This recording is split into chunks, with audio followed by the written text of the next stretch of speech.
கிருஷ்ணகிரி மாவட்டம் பர்கூரில் பைனான்சியர் வீட்டிற்குள் புகுந்த கொள்ளையர்கள் அவரது கையை வெட்டி நகைகள் மற்றும் பணத்தை கொள்ளையடித்து சென்றுள்ளனர். சிசிடிவி இணைப்பை துண்டித்து தப்பிச் சென்ற கொள்ளையர்கள் சிக்குவார்களா? கிருஷ்ணகிரி மாவட்டம் பர்கூர் அடுத்த தபால்மேடு பகுதியைச் சேர்ந்தவர் சுந்தரேசன். பைனான்ஸ் தொழில் செய்து வரும் சுந்தரேசனுக்கு மஞ்சுளா என்ற மனைவி உள்ளார். சுந்தரேசன் மஞ்சுளா தம்பதி வீட்டிற்குள் தூங்கிக் கொண்டிருந்த நிலையில் இன்று காலையில் யாரோ வீட்டின் கதவை தட்டி உள்ளனர்.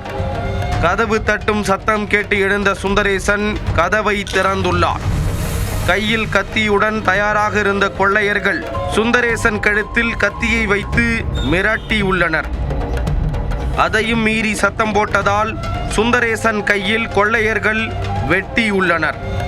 கணவனின் கதறல் சத்தம் கேட்டு அறையில் இருந்து வெளியே வந்த மனைவி மஞ்சுளாவை கத்தி முனையில் மிரட்டி வீட்டில் ஒரு இடத்தில் அமர வைத்தனர்.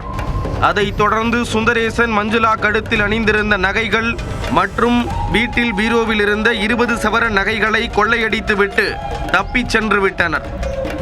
கொள்ளையர்கள் வீட்டிற்குள் நுழையும் போதே மின் இணைப்பை துண்டித்தும் வீட்டை சுற்றிலும் இருந்த சிசிடிவி கேமராக்களை உடைத்துவிட்டும் வந்துள்ளனர். கொள்ளையர்கள் வெட்டியதில் படுகாயமடைந்த சுந்தரேசன் பர்கூர் அரசு மருத்துவமனையில் சிகிச்சைக்காக அனுமதிக்கப்பட்டுள்ளார். பர்கூர் போலீசார் சம்பவ இடத்தில் தீவிர விசாரணை நடத்திய நிலையில் கிருஷ்ணகிரி எஸ்பி தங்கதுரையும் சம்பவ இடத்திற்கு நேரில் வந்து விசாரணை நடத்தினார். கொள்ளையர்களை பிடிக்க ஊத்தங்கரை டிஎஸ்பி தலைமையில் 4 தனிப்படைகள் அமைக்கப்பட்டுள்ளன.